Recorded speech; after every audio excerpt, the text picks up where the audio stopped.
এই সূরার অনেক ফজিলত আছে, অনেক ফজিলত। আমরা কয়েকটা ফজিলত আপনাদের সামনে শেয়ার করবো ইনশাআল্লাহ। এই সূরার ১ নম্বর ফজিলত হচ্ছে রাসূল সাল্লাল্লাহু আলাইহি ওয়াসাল্লাম বিভিন্ন সুন্নত নামাজের দ্বিতীয় রাকাতে এই সূরাটা পড়তেন। যেমন ফজরের ২ রাকাত সুন্নত আছে না? ফজরের ২ রাকাত সুন্নতের দ্বিতীয় রাকাতে রাসূল সাল্লাল্লাহু আলাইহি ওয়াসাল্লাম এটা পড়তেন। প্রথম রাকাতে সূরা কাফিরুন, দ্বিতীয় রাকাতে সূরা ইখলাস এটা পড়তেন। মাগরিবের নামাজের যে সুন্নাত, সেই সুন্নাতেরও দ্বিতীয় রাকাতে আল্লাহর হাবিব সাল্লাল্লাহু আলাইহি ওয়াসাল্লাম এই সূরাটা পড়তেন। তাওয়াফ করার পরে ২ রাকাত নামাজ পড়তে হয় জানেন?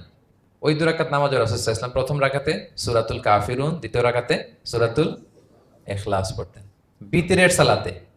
বিতিরের সালাতের শেষ রাকাতে আল্লাহর হাবিব সাল্লাল্লাহু আলাইহি ওয়াসাল্লাম সূরাতুল ইখলাস পড়তেন। এই মর্মে অনেকগুলো হাসান হাদিস আছে।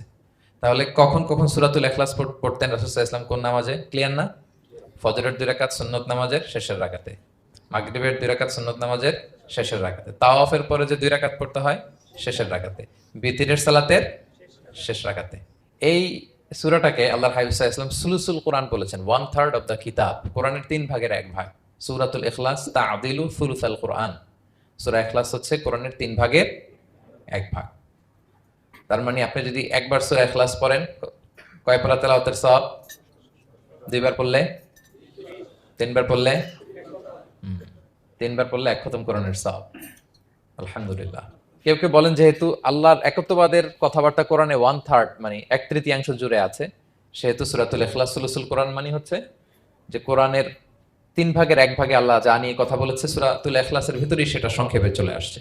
এজন্য এটাকে বলা হয় 1/3 অফ দ্য বুক, কোরআনের ৩ ভাগের ১ ভাগ। এটার আরেকটা, এই হাদিসটা মুতাওয়াতির হাদিস। সূরাতুল ইখলাস তা'দিলু সুলুসাল কোরআন, এটা এমন সংখ্যক, বেশি বেশি সংখ্যক সাহাবী প্রতিটি জেনারেশনে বর্ণনা করেছে, সাহাবী, তাবী, তাবী, তাবী। এই হাদিসের ব্যাপারে কোনো ডাউট তৈরি হয় না, কোনো সাসপিশন তৈরি হয় না। খুবই ভ্যালিড এই হাদিসটা, যেটা কোরআনের ৩ ভাগের ১ ভাগ।